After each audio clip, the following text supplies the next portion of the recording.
بسم اللہ الرحمن الرحیم۔ السلام علیکم ورحمۃ اللہ وبرکاتہ۔ الحمد للہ نحمده ونستعینه ونستغفره ونؤمن به ونتوکل علیہ ونعوذ باللہ من شرور انفسنا ومن سیئات اعمالنا،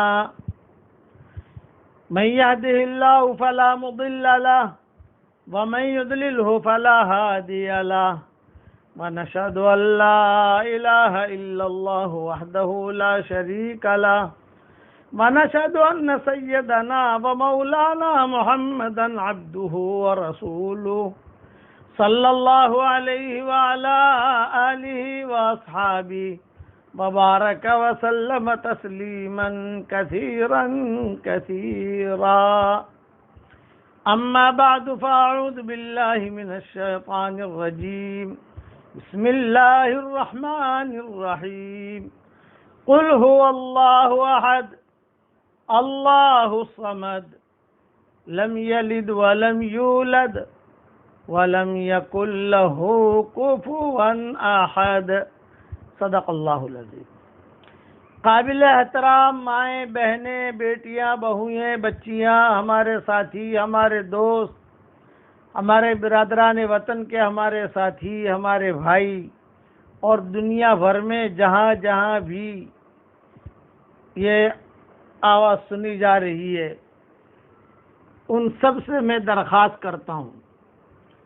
نمبر 1، میرا مضمون چل رہا تھا حضرت محمد صلی اللہ علیہ وسلم کی سیرت کا، اور میں یہاں تک پہنچا تھا کہ حضرت خدیجہ رضی اللہ تعالیٰ عنہا سے شادی ہو گئی حضور صلی اللہ علیہ وسلم کی، اور حضرت خدیجہ نے ہدیہ بھی دیا، زید ابن حارثہ غلام، اور حضور صلی اللہ علیہ وسلم نے بھی حضرت خدیجہ رضی اللہ تعالیٰ عنہا کو ہدیہ دیا۔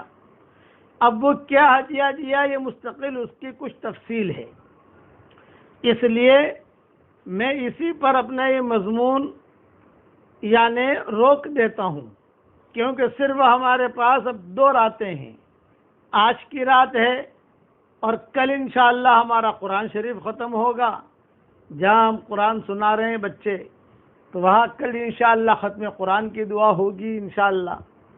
تو کچھ نصیحت کی باتیں جو اہم کرنی ہیں وہ رہ گئی ہیں، وہ میں عرض کر دوں۔ پھر عید کے بعد اگر یہ مشورے میں طے ہو گیا انشاءاللہ کہ بھی یہی مضمون چلانا ہے تو چلائیں گے، ورنہ جو ہے اللہ نے زندگی دی تو آئندہ سال سے انشاءاللہ کہ حضرت محمد صلی اللہ علیہ وسلم نے کیا ہدیہ دیا وہ مضمون شروع کریں گے۔ کیوں کہ عید کے بعد خیر یہ لوگ گھروں میں ہیں، اس میں تو کوئی شک نہیں ہے، لیکن وہ رمضان جیسا ماحول نہیں رہتا ہے، یہ ہے، پھر اس میں پابندی بھی ہو جاتی ہے، اس لیے انشاءاللہ جو بھی خیر ہوگا اللہ مقدر کریں گے۔ اب سب سے پہلے میں آج آپ کو ایک بہت بڑا اور زبردست ہدیہ دے رہا ہوں۔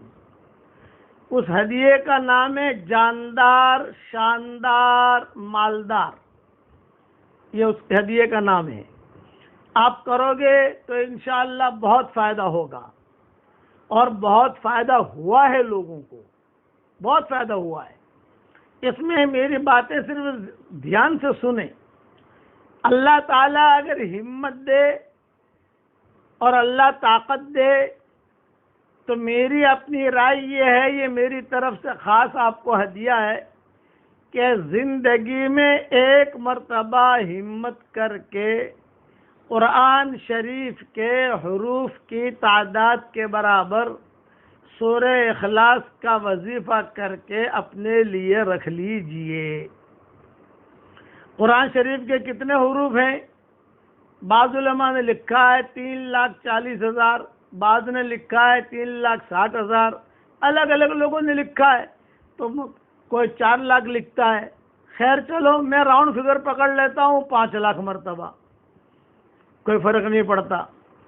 اپنی زندگی میں 5 لاکھ مرتبہ، چاہے سال میں پورا کرو، چاہے 2 سال میں پورا کرو، چاہے 3 سال میں پورا کرو، چاہے 5 سال میں پورا کرو، کہ 5 لاکھ یا 10 سال میں پورا کرو، 5 لاکھ مرتبہ سورہ اخلاص پڑھ کر اپنے لیے رکھ لو، انشاءاللہ بہت فائدہ ہوگا۔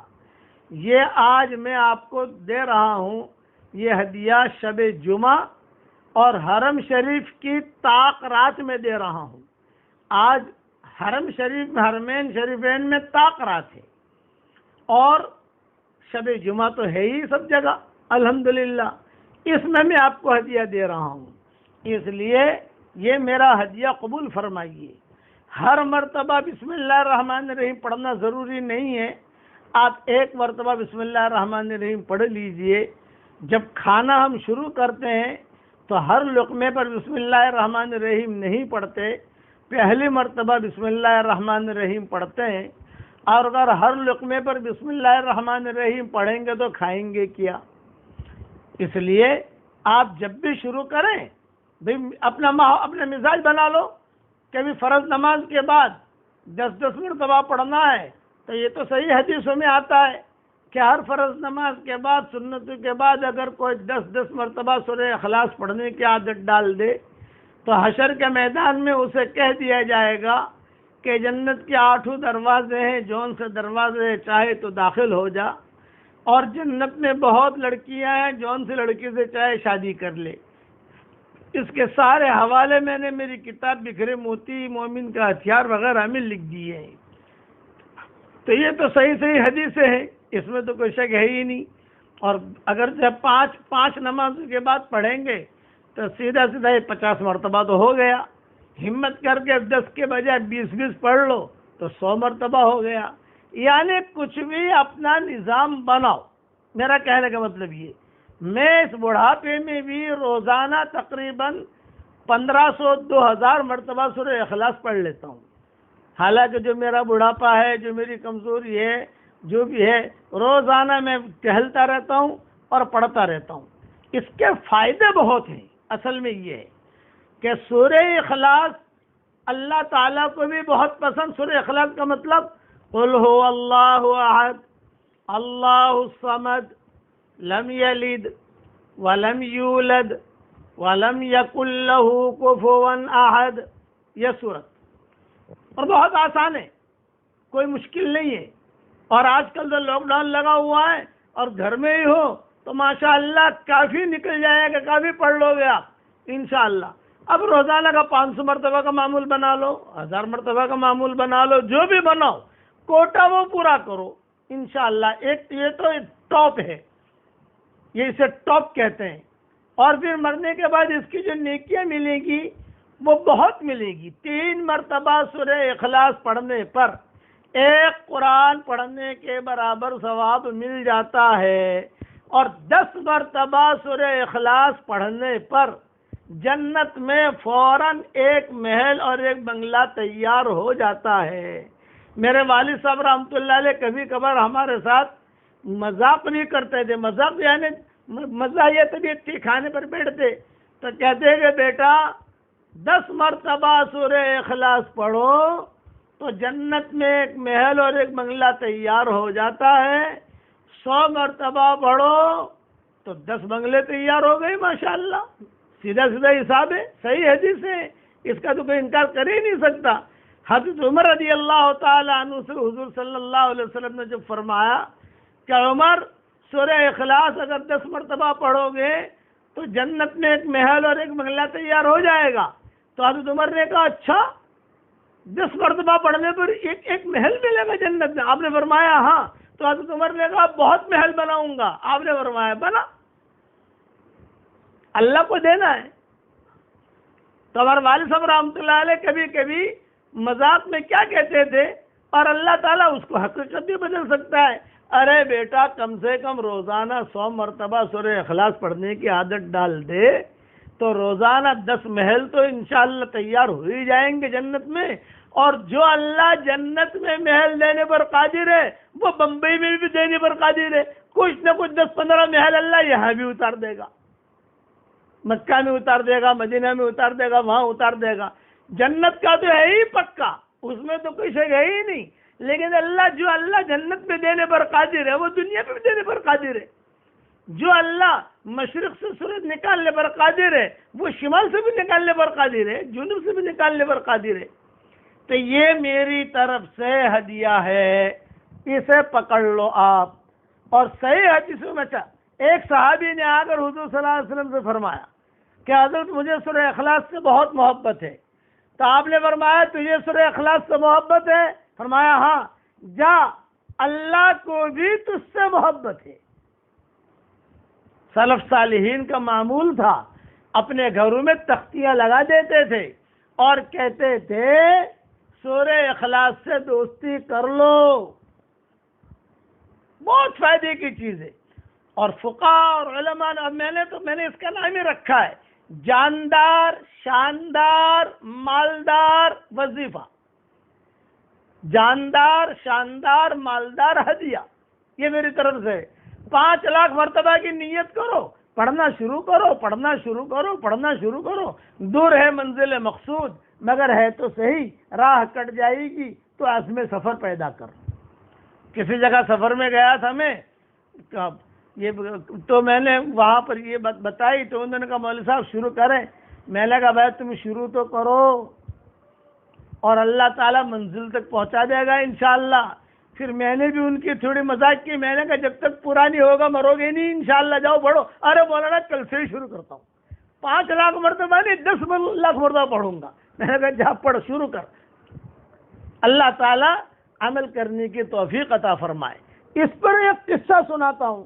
نواب مسجد میں ہمارے بیانات ہوتے تھے، آپ کو بھی معلوم ہے کہ تقریباً 17-18 سال تک میں نے بیان کیا وہاں۔ تو عشاء کی نماز کے تراویح کے بعد، بیان کے بعد میں وہاں سے نکلا کار میں بیٹھنے کے لیے، تو ایک لڑکی کھڑی تھی اور اس پردے کے ساتھ، اس نے کہا ابو جی ابو جی ابو جی ابو جی۔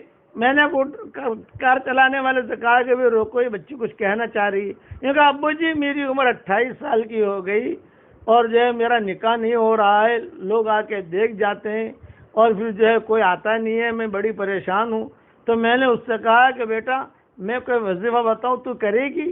یہ کہا ضرور کروں گی ابو جی۔ یہ کہا، میں نے کہا روزانہ 100 مرتبہ سورہ اخلاص پڑھ اور اپنا رزق اللہ سے مانگ، مایوس مت ہو، روزانہ 100 مرتبہ سورہ اخلاص پڑھنے کی عادت ڈال دے۔ اسی نے پوچھا ہر مرتبہ بسم اللہ پڑھوں؟ میں نے کہا بیٹا ہر مرتبہ ضروری نہیں ہے، ایک مرتبہ پڑھ لو، اور ایک ساتھ ایک مجلس میں نہیں پڑھ سکتے، کوئی رش کی بات نہیں۔ 10 جو ہے صبح 9 بجے 10 مرتبہ صبح 9 بجے پڑھ لیا، 10 مرتبہ 11 بجے پڑھ لیا، روٹی بناتے بناتے پڑھ لیا، چائے بناتے بناتے پڑھ لیا، پانی بھرتے بھرتے پڑھ لیا، بس 100 کا کوٹا پورا کرو، 100 کے اوپر بھی جائے گا، کوئی حرج نہیں ہے۔ اور اللہ تعالیٰ سے تیرا رزق مانگ کہ اللہ میرا رزق اتار، انشاءاللہ اللہ تعالیٰ تجھے نیک صالح اچھا شوہر دے گا۔ اس نے کہا میں انشاءاللہ شروع کرتی ہوں۔ اب گاڑی تھوڑی سی میری آگے بڑھی تو میری جیب میں تسبیح تھی، میں نے کہا کہ بیٹا میں نے تجھے جاندار شاندار مالدار وظیفہ تو بتا دیا، یہ میری تسبیح بھی لے لے، یہ بھی جاندار شاندار مالدار تسبیح ہے، یہ میرے ہاتھ سے لے لے اور تو پڑھنا شروع کر، اللہ تعالیٰ تجھے خوشیاں دکھائے گا اور اللہ تیری گود کو چمن بنا دے گا۔ یہ کہہ کر میں چل دیا۔ دوسرے سال میں نواب مسجد میں بیان کے لیے گیا، پھر جو ہے وہاں باہر نکلا، کار میں بیٹھنے لگا، ایک لڑکی کھڑی ہے، میری تسبیح لے کر مجھے دکھا رہی ہے اور ایک بچہ اس کے ہاتھ میں۔ میں سمجھ گیا کہ شاید یہ وہی لڑکی ہے، تو اس نے کہا ابو جی یہ آپ کی جاندار شاندار مالدار تسبیح اور جو آپ نے جاندار شاندار مالدار وظیفہ دیا تھا وہ میں نے کیا، الحمدللہ اللہ تعالیٰ نے مجھے بہت اچھا شوہر دیا اور اللہ تعالیٰ نے مجھے بہت مال دیا اور اللہ نے مجھے بیٹا بھی دیا۔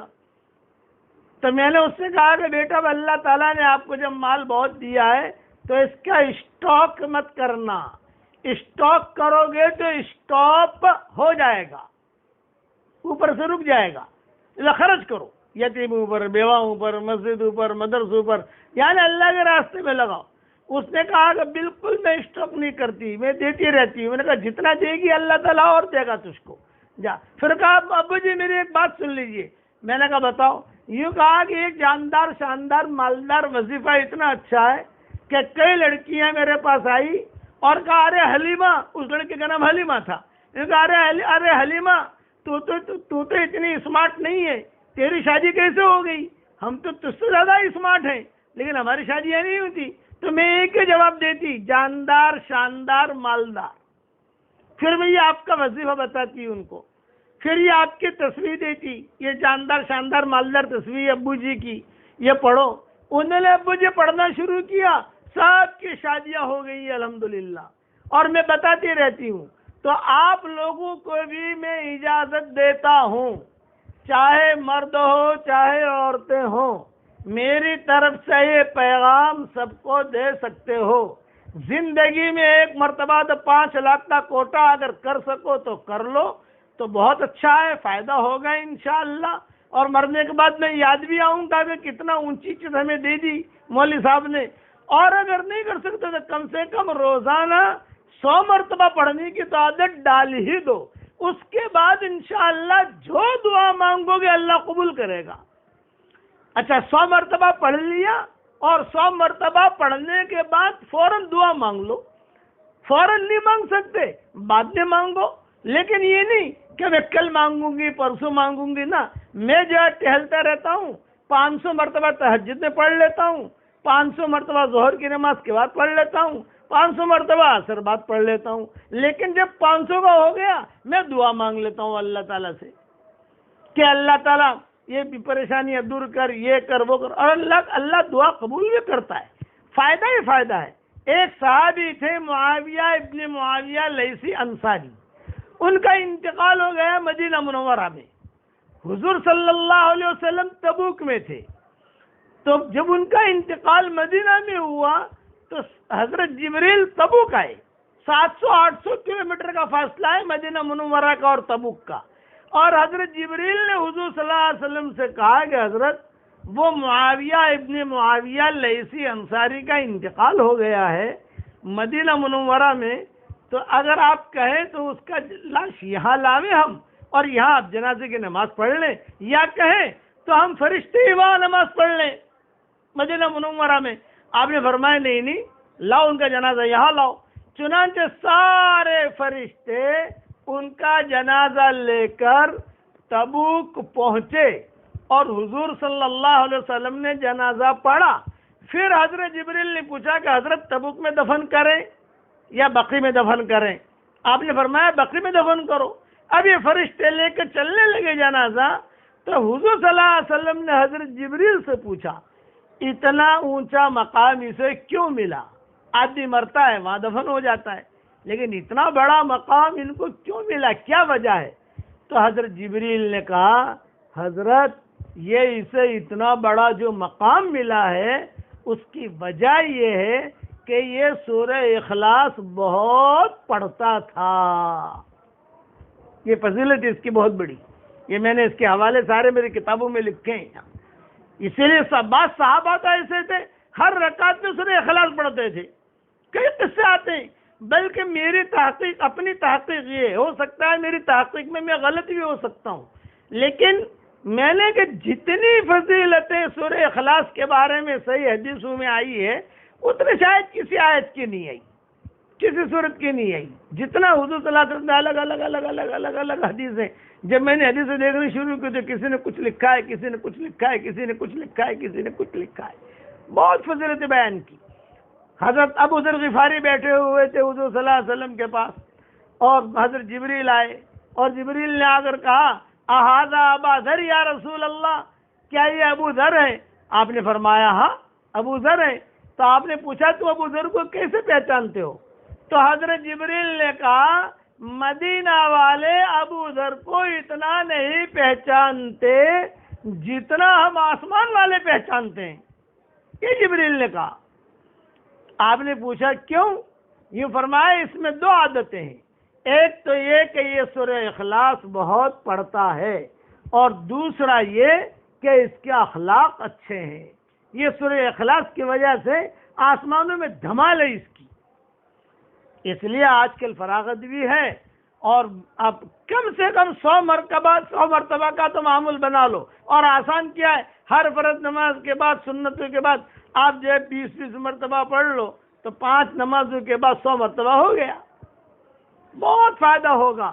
اس کے اندر اور بھی کئی باتیں ہیں سورہ اخلاص کے بارے میں، اور کئی قصے ہیں علماء کے.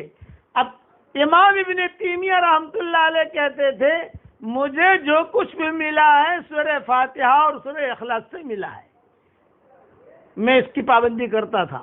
یہ علامہ ابن تیمیہ لکھتے ہیں اپنی کتابوں میں کہ مجھے جو کچھ بھی ملا ہے، میں جو کچھ بنا ہوں. بہت بڑے عالم گزرے ہیں علامہ ابن تیمیہ رحمۃ اللہ علیہ، اور بہت بڑے بڑے ان کے فتاویٰ ہیں. حرم شریف میں ان کے فتووں کو باقاعدہ جمعہ کے خطبوں میں ان کا نام لے کر بیان کرتے ہیں ائمہ. قال ابن تیمیہ، قال شیخ الاسلام ان کا لقب رکھا ہے انہوں نے، شیخ الاسلام. قال ابن تیمیہ اور ابن قیم یہ ان کے شاگرد تھے. ابن تیمیہ جو ہے وہ استاد تھے اور ابن قیم ان کے شاگرد تھے. تو اپنے شاگردوں کو کہا کرتے تھے کہ مجھے جو کچھ ملا ہے سورہ فاتحہ اور سورہ اخلاص سے ملا ہے. بس اس لیے آج کا یہ میرا ہدیہ ہے. حالانکہ آج مجھے بیان کرنا تھا حضرت فاطمہ کا نکاح. آج کل لوگ جو ہیں بچیوں کی شادیاں کرتے ہیں، پوچھتے نہیں. آج کل جو ہے لڑکوں کی شادیاں کرتے ہیں، پوچھتے نہیں. تو مجھے یہ ثابت کرنا تھا کہ یہ نہ پوچھنا یہ غلط ہے، پوچھنا چاہیے. حضور صلی اللہ علیہ وسلم نے حضرت فاطمہ کے بارے میں جو ان کی منگنی کی، تو سب سے پہلے تو روایتوں میں آتا ہے کہ حضرت ابوبکر نے اپنا مانگا ڈالا. صدیق اکبر آئے، پتہ چلا کہ فاطمہ جوان ہو گئی ہے، تو صدیق اکبر نے آ کر کہا کہ حضرت اگر آپ مناسب سمجھیں تو مجھے دے دے فاطمہ. حضور صلی اللہ علیہ وسلم خاموش رہے. پھر کچھ دنوں کے بعد حضرت عمر آئے، حضرت اگر مناسب سمجھے تو فاطمہ مجھے دے دے. حضور صلی اللہ علیہ وسلم خاموش رہے. اب عبد الرحمن لوگوں کو معلوم تھا کہ فاطمہ کے بارے میں لوگ بات کر رہے ہیں. اب آئے عبد الرحمن ابن عوف. تو عبد الرحمن ابن عوف جو ہے بہت سمجھدار آدمی تھے. انہوں نے باہر نکل کر حضرت علی کو بلایا، علی علی علی، یہ بولا علی یہاں. حضرت علی آئے، یوں کہا دیکھ ابوبکر نے مانگا رکھا، ارادہ کیا فاطمہ کے ساتھ شادی کا، حضور خاموش رہے، جواب نہیں دیا. عمر نے بھی رکھا، خاموش رہے، جواب نہیں دیا. میں کہتا ہوں تو چلا جا، کام بن جائے گا تیرا. تو چلا جا، کام بن جائے گا. حضرت علی نے کہا مجھے شرم آتی ہے. کہا کائی کی شرم؟ کوئی گناہ کا کام تھوڑی ہے بھائی. یہ تو ٹھیک ہے مانگا رکھو. یہ تو ہمارے ہندوستان پاکستان میں شرمیں زیادہ ہیں، باقی بڑے بڑے گناہ کریں گے اس میں شرم نہیں ہوتی، اور جو سیدھی سیدھی باتیں اس میں شرم آتی ہے. باقی بڑے بڑے گناہ کریں گے وہ جائز ہو جاتا ہے ان کے لیے. تو سیدھا جو ہے کتابوں میں لکھا ہے. حضرت علی آ گئے. حضور صلی اللہ علیہ وسلم نے پوچھا علی کیوں آئے ہو؟ اب حضرت علی خاموش. تو حضور نے خود نے کہا تمہاری آنکھوں سے، تمہارے چہرے سے ایسا لگ رہا ہے فاطمہ کے لیے آئے ہو. تو حضرت علی نے کہا کہ ہاں میرا ارادہ ہے کہ فاطمہ کے ساتھ نکاح کروں، یہ میرا ارادہ ہے. تو پھر آپ نے کیا کہا؟ جواب سنو.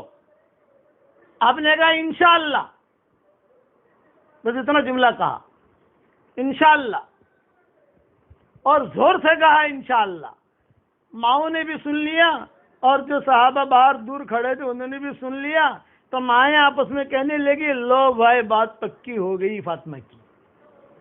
یہ ماؤں نے کہا کہ ماں بات پکی ہو گئی فاطمہ کی، حضور نے انشاءاللہ کہا ہے. اور حضرت علی ٹینشن میں آ گئے، باہر گئے. تو اب عبد الرحمن ابن عوف نے کہا کان میں کیا ہوا کیا ہوا؟ تو حضرت علی نے کہا کہ مجھے پھنسا دیا تم نے.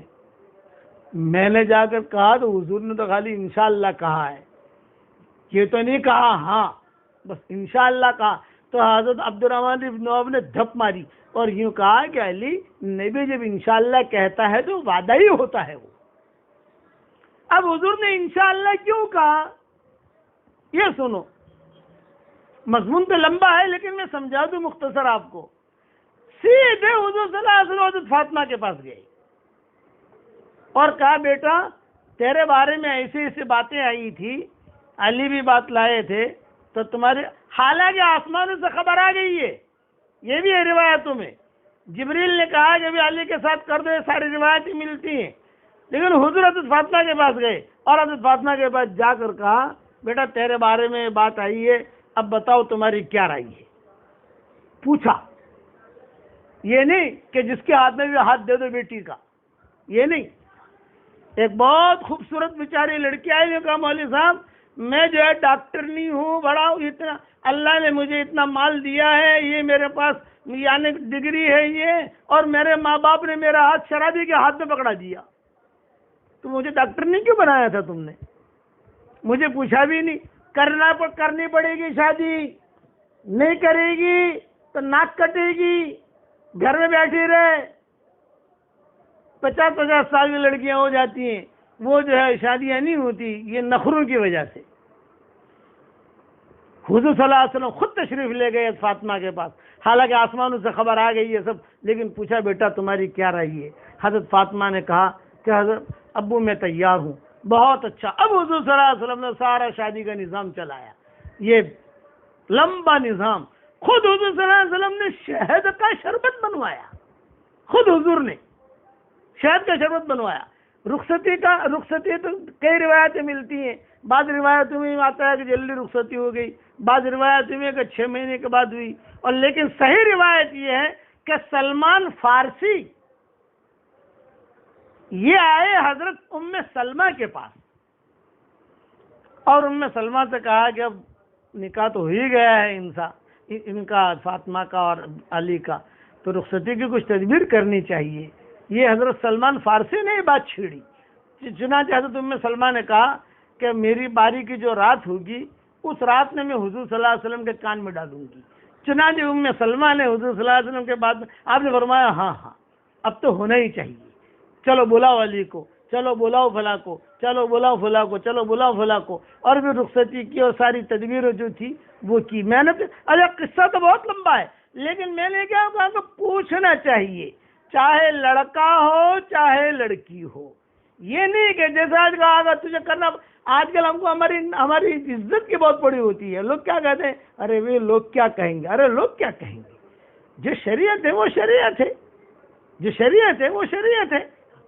ایک صحابیہ تھی، حضور صلی اللہ علیہ وسلم نے خود نے کہا بھی فلاں کے ساتھ نکاح کر لو، تو صحابیہ نے کہا کہ حضرت یہ بتائیے آپ کا حکم ہے کہ آپ کی رائے ہے؟ نہیں فرمایا کہ نہیں میرا حکم نہیں ہے، میں ایسے بچوں کو حکم نہیں کر سکتا، رائے دیتا ہوں۔ تو صحابی نے کہا کہ حضرت ایسا ہے کہ میرا ان کے ساتھ نہیں نبھے گا، میں نہیں چاہتی ان کے ساتھ میرا نہیں نبھے گا۔ حکم ہوتا تو میں آپ کا حکم تو سر آنکھوں برات جس کے ساتھ مجھے جوڑ دیتے، لیکن رائے ہے تو حضرت میں میری طبیعت سمجھتی ہوں، اس لیے ان چیزوں کا خیال رکھو۔ اور آج کا میرا ہدیہ سورہ اخلاص کا، اسے پلے باندھ لو، اللہ تعالی ہمیں عمل کرنے کی توفیق عطا فرمائے۔ اب مفتی صاحب سے کچھ سن لو۔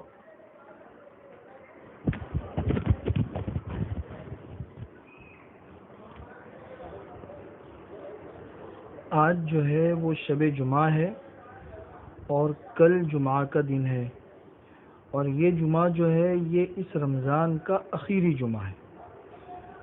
عوام کے اندر اس کا نام مشہور ہے جمعۃ الوداع کے نام سے، کہ یہ وداعی جمعہ ہے۔ تو جیسے ہر عمل کے اندر ہوتا ہے کہ اخیر انسان کی زندگی کے اخیر کا اعتبار ہوتا ہے، انما الاعمال بالنیات، نیتوں کا بھی اعتبار ہوتا ہے، اور العبرۃ بالخواتیم، خواتین کا اعتبار ہوتا ہے۔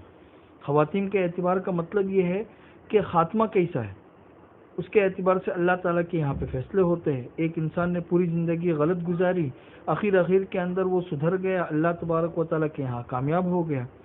کسی نے پوری زندگی اچھی گزاری، اخیر میں بگڑ گیا، نعوذ باللہ مرتد ہو گیا، اسی حال میں چلا گیا، تو ہمیشہ کے لیے بربادی ہے۔ تو خاتموں کا اعتبار ہوتا ہے۔ اس لیے ہمیں اخیر کے دن جو ہے وہ اچھے طریقے سے گزارنے چاہیے کہ بہت سی مرتبہ شروع کی غفلت اور پھر اخیر میں کچھ اچھے کام کی وجہ سے اللہ تعالیٰ پورے رمضان کو اور پورے اعمال کو قبول کر لیتا ہے۔ تو یہ جمعہ جو ہے یہ رمضان کا آخری جمعہ ہے۔ اس اعتبار سے تو واقعی اہم ہے کہ یہ رمضان کا آخری جمعہ ہے، رمضان چلاؤ پر ہے، لیکن عوام کے درمیان اس آخری جمعہ کے سلسلے میں کچھ غلط باتیں مشہور ہے، اسے بھی سمجھنا ضروری ہے۔ سب سے پہلی بات تو یہ سمجھنا ضروری ہے کہ یہ آخری جمعہ جو ہے یہ آخری جمعہ کی مستقل الگ سے کوئی حیثیت نہیں ہے، جیسے رمضان بھی ہے اور رمضان کا جمعہ بھی ہے۔ بھئی مہینوں میں سب سے افضل مہینہ رمضان کا ہے، دنوں میں سب سے افضل جو دن ہے وہ جمعہ کا دن ہے، یہ دونوں حیثیتیں تو ہے، لیکن اس کے ساتھ میں کوئی تیسری مستقل حیثیت نہیں ہے کہ اس کی وجہ سے آخری جمعہ کی کوئی خاص فضیلت ہو، ایسا نہیں ہے۔ آخری جمعہ کے سلسلے میں مستقل الگ سے کوئی احکامات ہو، ایسا بھی نہیں ہے۔ جیسے رمضان کے مہینے میں آنے والے جمعہ کی جو حیثیت ہے، جو فضیلت ہے، وہی فضیلت اس آخری جمعہ کی ہے۔ اس لیے عوام کے درمیان اس کے بارے میں ایک بات تو یہ مشہور ہے کہ آخری جمعہ میں روزوں کا خاص اہتمام کرتے ہیں۔ پورے رمضان بچوں نے روزے نہیں رکھے، آخری جمعہ میں خصوصیت کے ساتھ بچوں سے روزے رکھوائے جاتے ہیں، اور لوگ یہ سمجھتے ہیں کہ آخری جمعہ میں جو روزہ رکھا جاتا ہے تو اس کی وجہ سے گزشتہ تمام روزے جو قضا ہوئے ہیں وہ بھی معاف ہو جاتے ہیں۔ اسی طریقے سے حالانکہ اس کی کوئی حیثیت حدیث کے اندر ثابت نہیں ہے۔ اسی طریقے سے لوگوں کے درمیان ایک یہ بات بھی مشہور ہے کہ آخری جمعہ میں 4 رکعت نماز مخصوص طریقے سے پڑھو، پہلی رکعت میں یہ پڑھو، دوسری رکعت میں یہ پڑھو، تیسری رکعت میں یہ پڑھو، چوتھی رکعت میں یہ پڑھو، تو گزشتہ جتنی بھی نمازیں قضا ہوئی ہے وہ ساری کی ساری معاف ہو جاتی ہے، آئندہ پڑھنے کی کوئی ضرورت نہیں ہے، حالانکہ اس کی بھی کوئی اصل نہیں ہے۔ اگر ہم غور کریں تو غور کرنے سے ہی ہمیں یہ بات سمجھ میں آتی ہے کہ مشہور حدیث ہے، ہم میں سے ہر ایک کو پتہ ہے کہ کسی نے جان بوجھ کر رمضان کا روزہ چھوڑا تو زندگی بھر نفل روزے رکھتا رہے گا، پھر بھی اس فرض روزے کے ثواب تک نہیں پہنچ سکتا ہے۔ تو اس حدیث سے سمجھ میں آتا ہے کہ زندگی بھر کے نفل روزے ایک فرض کے برابر نہیں ہو سکتے، تو 4 رکعت نفل یہ پوری زندگی کے فرض کے برابر کیسے ہو سکتی ہے؟ ایک سوچنے کی بات ہے۔ حدیث تو اس سلسلے میں ہے بھی نہیں، لیکن اگر ہم غور کریں تو ہمیں یہ بات سمجھ میں آتی ہے۔ اسی طرح تیسری بات لوگوں کے درمیان ایک یہ بھی مشہور ہے کہ آخری جو جمعہ ہوتا ہے اس میں وداعی خطبہ دیتے ہیں، وداعی خطبہ، اور اس کے لیے سوشل میڈیا کے اوپر ایک حدیث بھی چلاتے ہیں حضرت جابر رضی اللہ تعالیٰ عنہ کی، کہ حضرت جابر رضی اللہ تعالیٰ عنہ ارشاد فرماتے ہیں کہ میں حضور کے پاس گیا تو حضور اکرم صلی اللہ علیہ وسلم نے کہا کہ آؤ جابر، یہ رمضان کا آخری جمعہ ہے، ہم اس کو وداع کرتے ہیں، اور وداع کرنے کے اندر پھر حضور اکرم صلی اللہ علیہ وسلم کے الفاظ نقل کرتے ہیں کہ حضور اکرم صلی اللہ علیہ وسلم نے یہ ارشاد فرمایا کہ اس طریقے سے دعا کرو تو پھر اس کی یہ فضیلت ہے۔ یہ جو روایت ہے یہ بالکل ہی من گھڑت ہے، اس کی کوئی اصل نہیں ہے، ضعیف بھی نہیں بلکہ موضوع ہے، اس روایت کا کوئی اعتبار نہیں۔ یہ جو قضا نمازوں کے بارے میں آیا تو اسی سے متعلق ایک مسئلہ اور بھی سمجھا دوں کہ بہت سے لوگ یہ سمجھتے ہیں کہ رمضان المبارک کے مہینے کے اندر ایک فرض کا ثواب 70 گنا ہو جاتا ہے۔ تو مطلب یہ ہے کہ اگر کسی شخص کے ذمے 70 نمازیں ہیں گزشتہ، 2 رکعت پڑھ لے گا تو اس کی وجہ سے 70 نمازیں اس کی ادا ہو جائے گی، لیکن حضور نے ارشاد فرمایا کہ ایک فرض جو ہے وہ 70 فرائض کے برابر ہو جاتی ہے۔ حالانکہ 2 باتیں الگ الگ ہیں۔ ایک انسان اگر آپ کے یہاں پہ کام کرتا ہے، آپ اس کو یہ کہو کہ آپ آج کام کرو گے تو میں 70 گنا تجھے پگار دوں گا، روزانہ اگر تجھے 1 روپیہ دیتا ہوں تو آج میں تجھے 70 روپیہ دوں گا۔ تو کسی ایک دن کام کرنے پر 70 گنا پگار کا مل جانا یہ الگ چیز ہے، لیکن اس کا یہ مطلب نہیں ہے کہ اب 70 دنوں تک اس کی چھٹی ہو گئی۔ روزانہ جو کام کرنا ہے وہ تو کرنا ہی کرنا ہے، اس ایک دن کے کام کی وجہ سے 70 دنوں تک کام کی چھٹی ہو جانا یہ تو کوئی بھی نہیں سمجھتا کہ ایسا نہیں ہوتا، اس لیے کہ دونوں چیزیں الگ الگ ہیں۔ یہ تو مالک کی رضامندی کی اور اس کی خوشی کی بات ہے کہ اس نے خوش ہو کر آج تمہیں ایک دن کام کرنے پر 70 گنا اس نے تم کو تنخواہ دے دی، لیکن اس تنخواہ دینے کا یہ مطلب نہیں ہے کہ 70 دنوں تک تمہارے کام کی چھٹی ہو گئی. اس لیے دونوں میں بہت بڑا فرق ہے، اس فرق کو سمجھنے کی ضرورت ہے. اللہ تعالی ہمیں قرآن حدیث کو اور دین کو صحیح طریقے سے سمجھنے کی اور اس پر عمل کرنے کی توفیق نصیب فرمائے. دوسری اہم بات یہ کہ یہ عید کی نماز گھر میں کیسے پڑھنا، اس کا میں نے مستقل ویڈیو بنا دیا ہے میرا، وہ صبح انشاءاللہ بھیجوں گا. روز ہر سال تو یہ ہوتا تھا امام سب پڑھا دیتے تھے، سارا مجمع پڑھ لیتا تھا. اب ہر آدمی امام بن گیا گھر کا، اب اسے پتہ ہی نہیں ہے کہ کیسے پڑھنا. تو میں نے جو ہے اس کا ویڈیو بنا دیا آسان کر کے، تاکہ آپ کو سمجھ پڑے کہ کتنی مرتبہ تکبیریں کہنی ہے، کیا کہنا ہے، سب کچھ حنفی مسلک کے اعتبار سے. اور خطبہ تو عید کا میں پہلے ہی واٹس ایپ کر چکا ہوں. اب دعا کر لو. کل ہمارے ہاں ختم قرآن کی دعا ہوگی انشاءاللہ. اللہم صلی علی محمد وعلی آل محمد کما صلیت علی ابراہیم وعلی آل ابراہیم انک حمید مجید. اللہم صلی علی سیدنا محمد بن عبد اللہ القائم بحق اللہ ما ضاق امر الا فرجہ اللہ. اللہم یا رب صلی وسلم دائما ابدا على حبيبك خير الخلق كلهم. لا إله إلا الله العظيم الحليم، لا إله إلا الله رب العرش العظيم، لا إله إلا الله رب السماوات ورب الأرض ورب العرش الكريم. اللهم لك الحمد كله ولك المن كله، لك الشكر كله ولك الملك كله ولك الخلق كله ولك الفضل كله وإليك يرجع الأمر كله وإليك يصعد الكلم الطيب كله. اللهم لك الحمد بالإسلام، لك الحمد بالإيمان، لك الحمد بالقرآن. اللهم أعتق رقابنا من النار، اللهم أعتق رقابنا من النار، اللهم أعتق رقابنا من النار يا عزيز يا غفار. اللهم إنا نسألك الفوز في يوم القضاء ونزل الشهداء وعيش السعداء والنصر على الأعداء ومرافقة الأنبياء يا ذا المن والعطاء.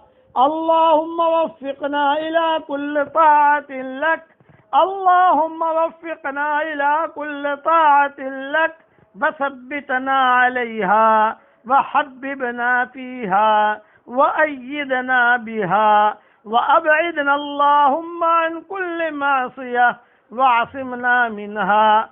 اللهم اهدنا لأحسن الأخلاق لا يهدي لأحسنها إلا أنت، وأعنا على دوام ذكرك وشكرك وحسن عبادتك، وحببنا إلى جميع خلقك ولا تحرمنا من مدد قدسك ولا سر حضرة أنسك ولا سر حضرة أنسك، واغمرنا بأنوار الملأ الأعلى وخصائص الغيب الأسنى والأسماء الحسنى والمجد الأبهى.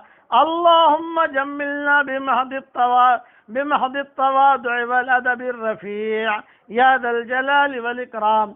اللهم إنا نشهدك ونشهد حملة عرشك وملائكتك وجميع خلقك أنك أنت الله لا إله إلا أنت وحدك لا شريك لك، وأن محمدا عبدك ورسولك يا ذا الجلال والإكرام.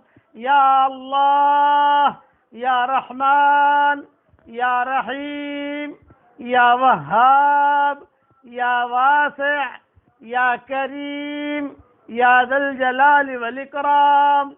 يا بديع العجائب بالخير يا بديع يا قوي يا متين يا حنان يا منان.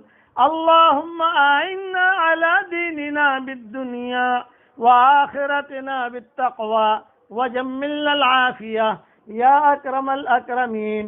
اللهم تقبل منا صيامنا وقيامنا وأقدامنا وأقلامنا وجميع أعمالنا یا حنان یا منان اللهم إنك عفو كريم تحب العفو فاعف عنا اللهم إنك عفو كريم تحب العفو فاعف عنا اللهم إنك عفو كريم تحب العفو فاعف عنا یا اللہ یا رحمان یا رحیم یا ملک یا قدوس یا سلام یا مؤمن یا مہیمن یا عزیز یا جبار یا متکبر یا خالق یا بارئ یا مصور یا غفار یا قہار یا وہاب یا رزاق یا فتاح یا علیم یا قابض یا باسط یا خافض یا رافع یا معز یا مذل یا سمیع یا بصیر یا حکم یا عدل یا لطیف یا حلیم یا عظیم یا غفور یا شکور یا علی یا کبیر یا حفیظ یا مقیت یا حسیب یا جلیل یا کریم یا رقیب یا مجیب یا واسع یا حکیم یا ودود یا مجید یا باعث یا شہید یا حق یا وکیل یا قوی یا متین یا ولی یا حمید یا محصی یا مبدع یا معید یا محیی یا ممیت یا حی یا قیوم یا واجد یا ماجد یا واحد یا احد یا صمد یا قادر یا مقتدر یا مقدم یا مؤخر یا اول یا آخر یا ظاہر یا باطن یا والی یا متعالی یا بر یا تواب یا منتقم یا عفو یا رؤوف یا مالک الملک یا ذو الجلال والاکرام یا مقسط یا جامع یا غنی یا مغنی یا مانع یا ضار یا نافع یا نور یا ہادی یا بدیع یا باقی یا وارث یا رشید یا صبور جل جلالہ وعم نوالہ جل جلالہ وعم نوالہ جل جلالہ وعم نوالہ۔ اے اللہ تیرے یہ 99 نام میں نے پڑھے ہیں اور میں نے پکارا ہے تجھے ان ناموں سے۔ یہ تیرے 99 نام حضرت محمد صلی اللہ علیہ وسلم نے ہمیں صحیح حدیثوں میں سکھائے ہیں۔ اے اللہ ان 99 ناموں کی برکت سے تو ہم سب کو معاف فرما دے، ان ناموں کے برکت سے ہماری پریشانیوں کو دور فرما دے، ان ناموں کے برکت سے کورونا وائرس کی بیماری سے حفاظت فرما دے۔ اے اللہ میں نے تشکیل کی ہے 5 لاکھ مرتبہ سورہ اخلاص پڑھنے کی، اور میں نے تشکیل کی ہے روزانہ 100 مرتبہ سورہ اخلاص پڑھنے کی۔ اے اللہ میری تشکیل پر جو بھی سورہ اخلاص پڑھنے کی عادت ڈالے، جتنا بھی پڑھے، اے اللہ تیرے ان مبارک ناموں کے طفیل سے میں آپ سے دعا کرتا ہوں کہ ان کی ساری دعاؤں کو قبول فرما، ان کی ساری دعاؤں کو قبول فرما، ان کی ساری دعاؤں کو قبول فرما، اور ان کی ساری حاجات کا غیب سے تکفل فرما۔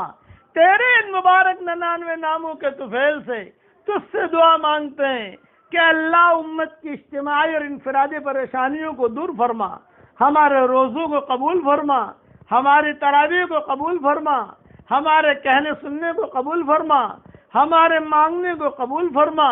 اے اللہ ہماری زندگی کا یہ آخری رمضان نہ ہو، بلکہ بار بار ہمیں مہینہ مل رہا ہو تو اس کی غیب سے صورت شکلیں پیدا فرما۔ اے اللہ آج مبارک رات ہے، جمعہ کی رات ہے، تیرے نبی کے اوپر ڈھیروں خوشیاں ڈھیروں رحمتیں نازل فرما۔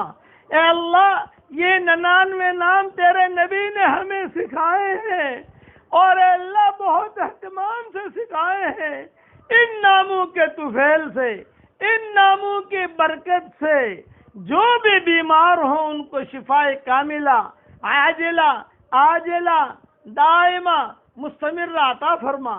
جن کے لڑکے اور لڑکیاں شادی کے لائق ہوں، غیر شادی شدہ ہوں، ان ناموں کے برکت سے ان کے رشتوں کا انتظام فرما دے۔ اے اللہ جو بھی اولاد ہو انہیں نیک صالح اولاد عطا فرما۔ اے اللہ جس نے بھی مجھ سے دعاؤں کے لیے کہا ہو یا دعاؤں کے لیے خطوط میں لکھا ہو یا جن کا ہم پر کسی قسم کا حق اور احسان ہو یا جو ہمیں اپنی دعاؤں میں یاد کرتے رہتے ہوں یا مائیں بہنیں اپنی دعاؤں میں یاد کرتے رہتی ہوں یا دعاؤں کے لیے کہنا چاہتے تھے مگر کہہ نہیں سکے، اے اللہ تیرے ان 99 ناموں کی برکت سے ان کی ساری جائز مرادوں کو پوری فرما دے اور ان کی پریشانیوں کو دور فرما دے۔ یہ تیرے 99 ناموں کی برکت سے یہ مہمان خوشی خوشی ہم سے رخصت ہو رہا ہو تو اس کی غیب سے صورت شکلیں پیدا فرما۔ ہم نے کتابوں میں پڑھا ہے کہ چلتے چلتے تیری رحمت کو جوش آتا ہے اور ان راتوں میں تو پورے رمضان میں تیری رحمت کو تو نہیں اتارتا، اتنے آخری راتوں میں اتار لیتا ہے۔ اے اللہ رحمت کی چادر میں تو ہم سب کو ڈھانپ لے، تیری رحمت کی چادر پھیلا دے، تیری رحمت کی چادر میں تو ہم سب کو ڈھانپ لے۔ حضرت محمد صلی اللہ علیہ وسلم نے جتنے خیر کے لائن کی دعائیں مانگی ہیں اے اللہ وہ ساری کی ساری ہمارے لیے مقدر فرما، اور جن شرور سے پناہ چاہی ہو ان شرور سے عافیت سے تو ہماری حفاظت فرما۔ جو بھی دعا میں آمین کہہ رہے ہیں یا آمین کہہ رہی ہیں یا جب بھی آمین کہیں ان کے دلوں کے وسوسوں کو آپ جانتے ہیں، ان کی آنکھوں کے اشاروں کو بھی آپ جانتے ہیں، دلوں کی دھڑکنوں کو بھی آپ سنتے ہیں۔ اے اللہ ان کی جو جائز مرادیں ہوں ان ناموں کی برکت سے عافیت سے ان کے جائز مرادوں کو پوری فرما کر اس میں خیر کی شکل اور صورت پیدا فرما۔ آخر میں اللہ اتنا کہیں گے تو ہم سب کو نماز پڑھنے کی توفیق عطا فرما، قرآن پڑھنے کی توفیق عطا فرما۔ اے اللہ تیرا دین کا کام کرنے کی توفیق عطا فرما، سورہ اخلاص پڑھنے کی بھی توفیق عطا فرما، تجھے یاد کرنے کی توفیق عطا فرما، تیرے احکامات پورا کرنے کی توفیق عطا فرما، اور اپنے فضل و کرم سے ہماری ساری دعاؤں کو قبول فرما۔ سبحان ربک رب العزت عما یصفون وسلام علی المرسلین والحمد للہ رب العالمین۔